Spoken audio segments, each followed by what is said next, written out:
Let me tell you what it feels like when you wake up one morning, step outside with a mug of black coffee, and realize everything you thought you owned, your peace, your work, your life is suddenly up for grabs. I'm not talking about some big city drama either.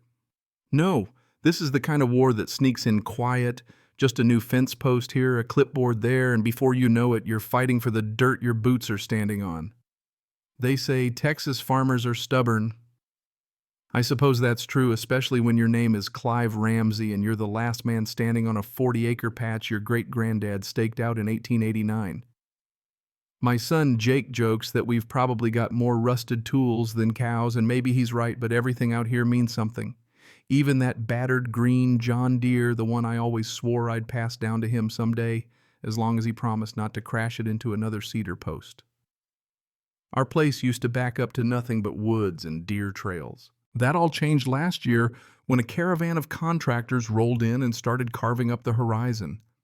Green Marsh Acres, that's what they called it.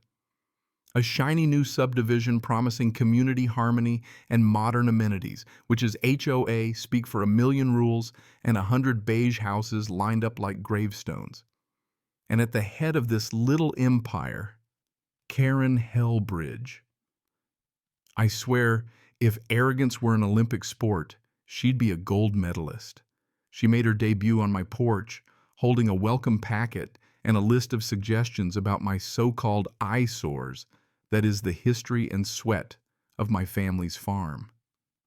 I told her the only thing getting removed from this property was her, and that was me being polite. At first, I tried to mind my own business, but Karen, she had a knack for escalation. First, it was letters in the mailbox talking about community standards and voluntary annexation. Then it was surprise visits, her marching up my drive like she owned the joint tablet, clutched like a holy relic, peering around as if she'd find a lost civilization if she looked hard enough. When that didn't work, she tried zoning board petitions claiming my cows were disturbing the ambiance. I had to drive to the county office in Tyler with every scrap of paper proving our land had more right to be here than the damn HOA did. But the biggest slap in the face that came with a thick, official-looking letter, inside 4 pages of nonsense about voluntary annexation, shared standards, and a little checkbox tick here if you want to give up your rights. I showed Jake, and he just laughed. Dad, they've lost their minds. But beneath the laughter, I could see it bothered him, just like it did me. This was more than some squabble over a fence. It was about erasing us, inch by inch. Then the real war started. One morning, I roll open the barn and my tractor's gone. Not just gone, but stolen.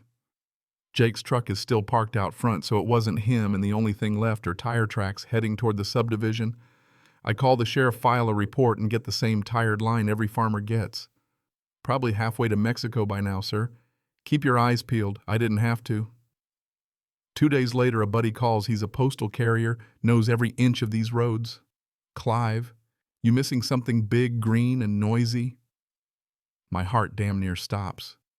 There it is, parked right in front of a Green Marsh house, sporting a new coat of paint and a sticker.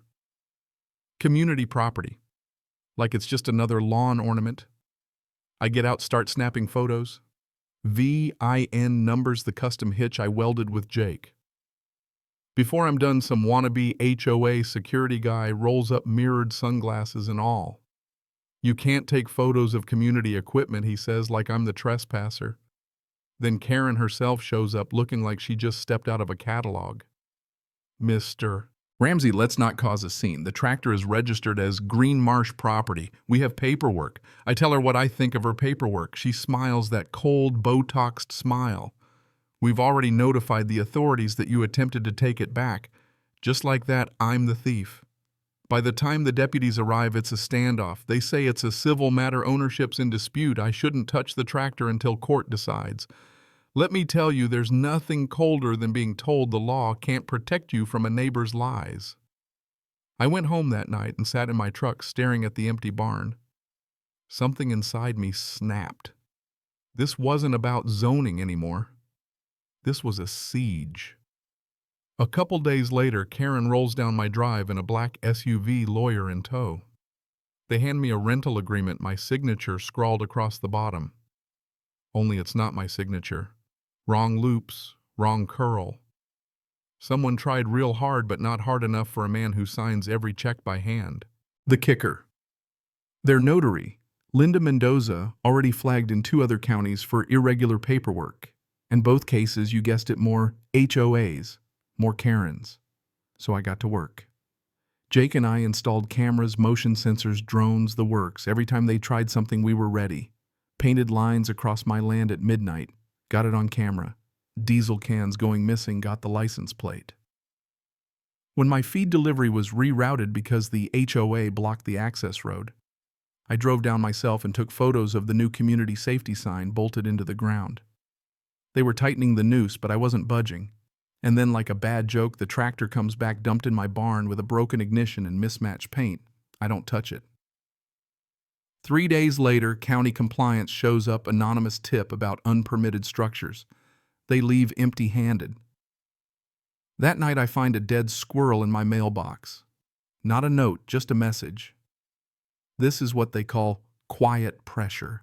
You ever realize in the middle of a storm that you're not just defending your land?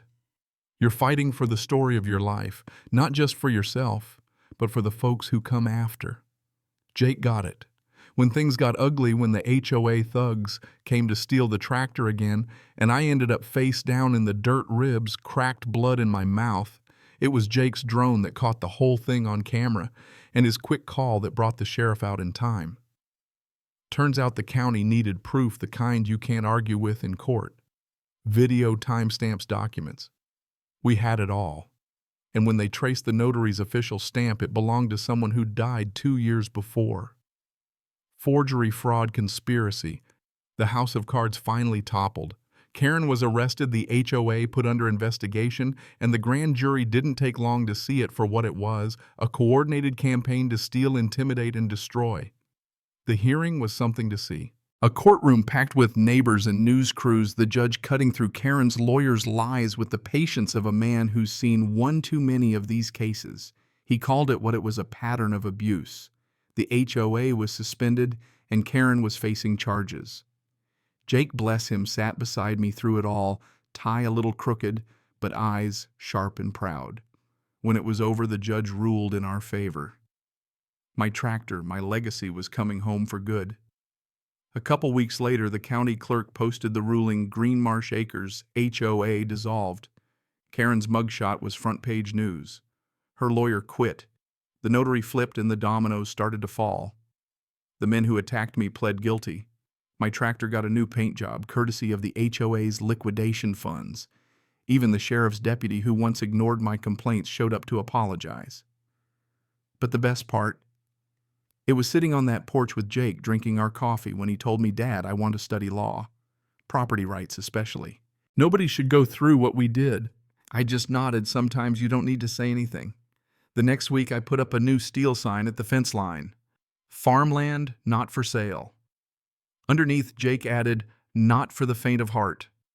You know, I used to think that fighting for what's yours was about muscle, about digging in your boots and not letting go.